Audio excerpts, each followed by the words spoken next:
கடுமையாக உழைத்தால் செல்வம் பெருகும் என்பதற்கு கடவுள் ஒரு எடுத்துக்காட்டு என்பதை தெரிந்து கொள்ளலாம். ஒரு பயிற்சியாளர் கூட்டத்தினை பார்த்து, நாட்டில் மிகவும் பணக்கார கோவில் எது என்று கேட்டார். எல்லாரும் ஒரே குரலில் திருப்பதி வெங்கடாஜலபதி என்று கூறினார்கள். ஏன் என்று கேட்டார் பயிற்சியாளர். ஒவ்வொருவரும் ஒவ்வொரு பதிலை கூறினார்கள்.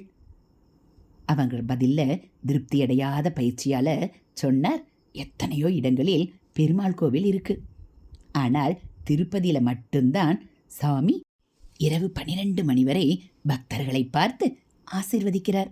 மீண்டும் காலையில் 3 மணிக்கு எழுந்து தரிசனம் தருகிறார். பகலில் ஓய்வு கூட எடுப்பதில்லை என்று சொன்னார். மற்ற கோவில்களில் இரவு 8 மணிக்கு நடை சாத்துகிறார்கள். பகலில் ஓய்வு உண்டு.